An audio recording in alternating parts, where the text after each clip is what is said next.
అందరికీ నమస్తే. ఈరోజు అయితే నవారా అయితే కొద్దిగా కింద పడిపోయింది అనమాట. చేను కింద పడలే అంటే ఒరిగింది. సో దానికైతే ఈరోజు సపోర్ట్ కోసమని మళ్ళీ అవే గుంజలు కట్టేసి ఈ విధంగా అయితే నిలబెట్టాలన్నమాట. సో ఈ విధంగా ఆపితే ఇక వర్షం వచ్చినా డ్యామేజ్ కాకుండా ఉంటుందని ఇక్కడ కనిపిస్తుంది కదా. సో ఇంతకుముందు ఆ గడ్డి తీసుకొచ్చి ఈ విధంగా కొన్ని ఒక దగ్గర పట్టి ఈ విధంగా కట్టేస్తే వేస్ట్ కాకుండా ఉంటుంది అన్నమాట. సో ఈ విధంగా కట్టేయాలన్నమాట.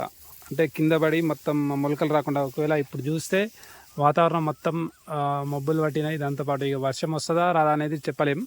ఒకవేళ వస్తే ఈ బరువుకి అయితే కింద పడిపోతాయి. కింద పడిపోతే బై మిస్టేక్లో మొలకలు కూడా రావచ్చే అవకాశం ఉంటాయి. కొద్దిగా ఆలోచన మొత్తం పొలం మొత్తం పండుకుంటుంది అనమాట. సో అందుకనే ఈ విధంగా కొద్దిగా కింద పడినవన్నీ, అంటే కొద్దిగా ఎక్కువ ఒరిగినవన్నీ ఈ విధంగా కొద్దిగా పడిందన్నమాట. సో ఈ విధంగా సపోర్ట్ కోసం అయితే కట్టుకోవాలన్నమాట. సో అక్కడిక్కడ కొన్ని పిలకలు మనం నాటినవైతే అవి తీసుకొని కట్టేయాలి.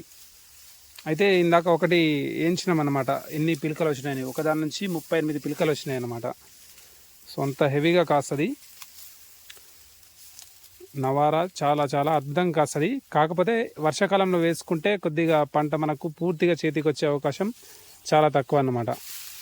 ఎందుకంటే చేను అనేది ఫాస్ట్గా పెరుగుతుంది. దాంతోపాటు ఇక్కడ చూసుకుంటే కింద కాండం అనేది అంత గట్టిగా లావుగా ఉండదు అనమాట. బహురూపి వేరే వాటిలాగా కొద్దిగా పల్సగా ఉంటుంది, సన్నగా ఉంటుంది అనమాట. సో ఈ బరువుని తాళలేక కింద పడిపోతుంది అనమాట. సో ఈ విధంగా కిందికి డౌన్ అవుతాయి అనమాట. సో ఈ విధంగా డౌన్ అవ్వడం వల్ల కొద్దిగా ఎక్కువ గాలి కొడితే ఈ విధంగా మొత్తం కింద పడిపోతుంది.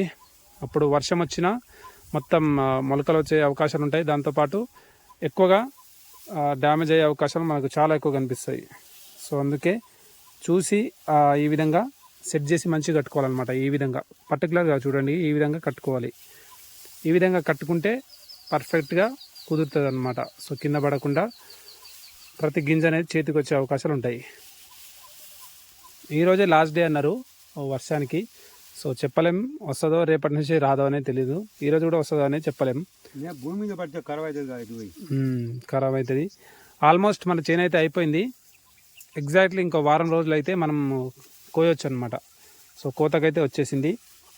దగ్గరను చూసేయండి ఎట్లుందో, చాలా డిఫరెంట్ ఉంటుంది. మొత్తం న్యాచురల్ ఫార్మింగ్ విధానంలో పండిస్తున్నాం.